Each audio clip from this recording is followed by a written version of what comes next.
from Washington, D.C. about not only what best practices are, but what expected practices are. I find it necessary to make sure that we as a state, in unison, are doing exactly what has been prescribed by the federal government. Dr. Helmerstadt, in regards to the numbers that we're seeing, we knew that they were going to be low early on last week. You warned us that they were going to be going up. They are going up. Are you sensing that we're getting close to that peak?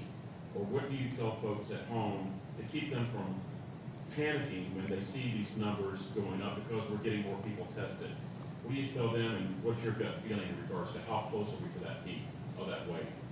So I think the best answer to that is the way to have the best possible outcome is for all of us to do the things that we've been talking about all along.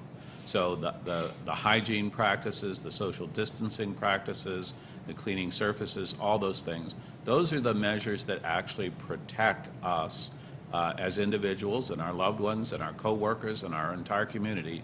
That's what protects us from the spread of this. So if we want to see this spread slow down and reverse at some point, then we need to carry out those practices.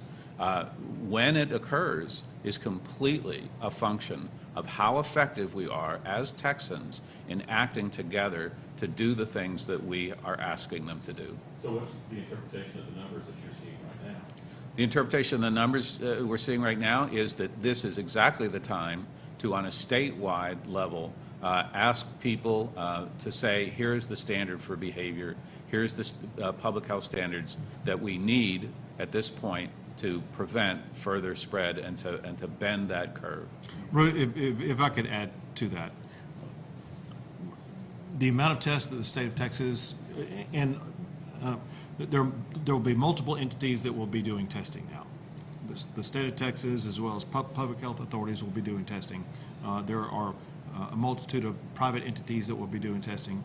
There are hospitals that will be doing testing. So all of this aggregated together, the amount of testing being done will be in the range of at least 15 to 20,000 per week, with the expectation that that will continue to increase.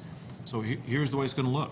Because more people are going to be tested, because there are more people who currently have it who will be transmitting it to others, it means that the public should expect a spike to occur, a rise to occur in the number of people who test positive. It'll take a little while, it could be a week or so, to see the thrust of that occur. Then our collective goal as a state is to make sure that that spike levels off. Once that spike begins to level off, we will then know that we have the challenge contained. Yesterday you touched on the possibility of using hotels and other locations as holding facilities or even quarantine sites. Have you started identifying locations for that yet? So I had the opportunity to visit with the CEOs of all major hospital systems in the state of Texas to get information from them about what strategies would be best in order to expand the capability of healthcare to respond by providing additional beds as well as additional resources to the public, as there may be increased demands based upon increased number of people testing positive for COVID-19. In response, they gave me a list of ideas that would be good. The hotels was on there, but it was not the first choice. There are other choices that are easier and better responses that we are also working on. One is medical tents. And we have identified multiple facilities that already have access to medical tents. Medical tents are self-contained units that can provide complete care. And that's the first choice that many hospitals already have access to. And we have identified other availability of health tents to make sure we can provide more. Second, there are several hospitals, medical facilities, could be emergency centers, that have recently ended operation. Their building and facility is in a perfect condition in order to be able to take care of patients who would test positive for COVID-19. That was their second choice. Then after that, for patients who test positive for COVID-19 but are not in need of critical care, which is the overwhelming majority of people who contract COVID-19, a hotel room is a perfectly acceptable place for people to isolate. It can have one individual per room with a bathroom while they go through the rehabilitation process. And we have identified hotels in various locations across the state of Texas. We continue to get calls from owners of hotels who are offering up their supply. And so this is something where I think we will see a very large supply that will meet the needs that we have in the state of Texas. One more question. So, One more question. Nim? Yeah. Well, we kind of all coordinate. I'll let you speak on it if you want. Rudy, we've had a lot of people reach out already. We're collecting those lists, but we also want to make sure that they're the right place to do that. I'm not ready to release that list yet because we want to inspect them and make sure that they will be available in the time of need. Don't want to make them ready too soon. Certainly don't want them to be ready too late. Last question. I can't hear you. So any place where anybody would gather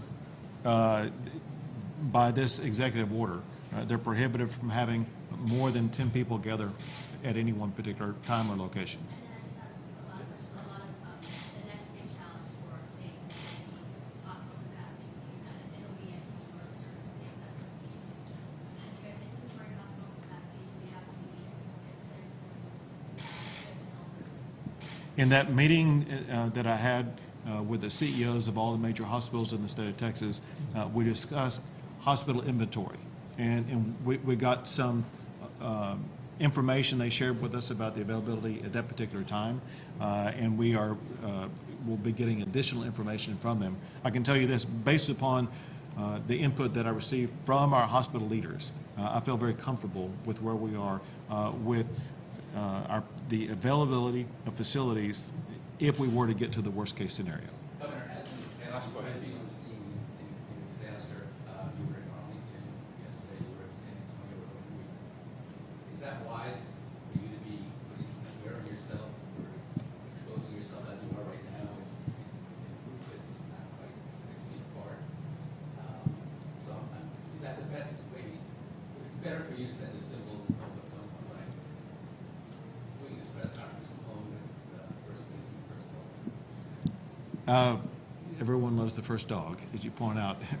But you make an insightful point, and it's important that people understand that because of the potential transmission of COVID-19, I will be reducing the amount of time and situations in which I will travel. Considering the magnitude of what happened in Arlington, I thought it was important for me to be there. There will be situations like that where it is better for me to be present if possible. However, if at all possible, I will be refraining from travel.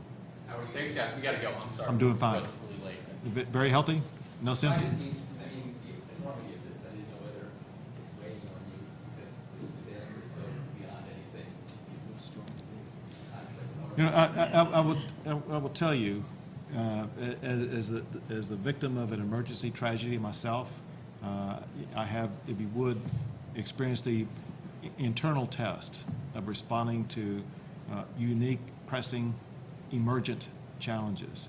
And this is a situation I feel very comfortable dealing with. Thanks, guys. I'm sorry. We got to go.